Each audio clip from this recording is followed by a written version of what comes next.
Bom, vamos falar agora a aula de criatividade, processos criativos. É uma aula que eu estou gravando pela primeira vez, porque a gente vai fazer à distância. De fato, eu estou colocando no YouTube e também vou tentar fazer a conexão via Skype. Bom, nessa aula de criatividade, a gente vai falar sobre processos criativos, o que é um processo criativo, né? Em linhas gerais, é a forma como a nossa mente cria, conecta, né, ideias para a criação de alguma ideia nova. Então, como diz a lâmina, como uma ideia vem ao cérebro, e hipoteticamente nesse caso, né, porque a gente sabe, e vai falar depois, não tem como nós abrirmos os cérebros para verificar como é que funciona a sinapse, as questões elétricas e coisas lá dentro. Bom, o que é ser criativo? Nós precisamos nos focar para entender o que é ser criativo nesse sentido da apresentação de hoje. Eu sei que a gente já vem trabalhando esses conceitos há algumas aulas, né, em várias dimensões, mas hoje o ser criativo, já que nós vamos falar em processo criativo, e processo, na verdade, é uma palavrinha daquela aula de visão sistêmica, nós estamos falando no ser criativo, que é a habilidade que o ser humano tem hoje de resolver problemas, ou ser adaptativo. Tá?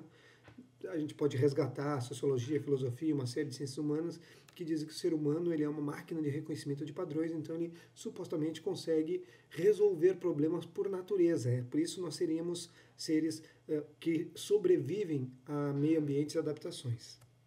Bom, tem um caso famoso da pasta de dente em alguns livros de marketing que fala sobre a década de 80 no Brasil, onde uma empresa de pasta de dente teria criado uma máquina para substituir todo o processo de fabricação de pasta de dente e que ela não funcionava direito, ela deixava alguns tubos vazios.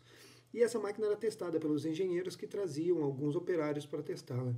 Ninguém dos engenheiros conseguia descobrir qual era a falha na máquina que deixava alguns tubos vazios.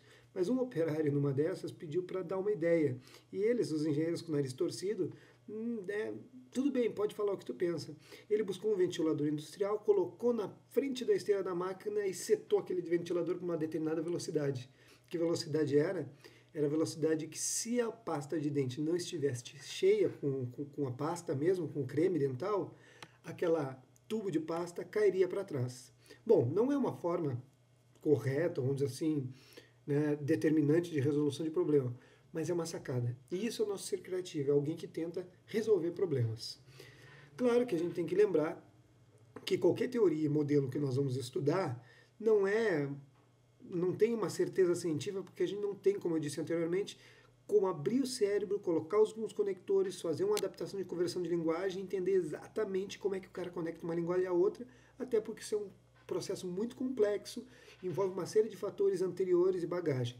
Portanto, o que nós vamos fazer até o momento é entender etapas essenciais que não tem como se negar de como ocorre o processamento de uma ideia. Não é um processamento científico, biológico, mas é um processamento científico de acordo com metodologias e etapas para a composição de ideias.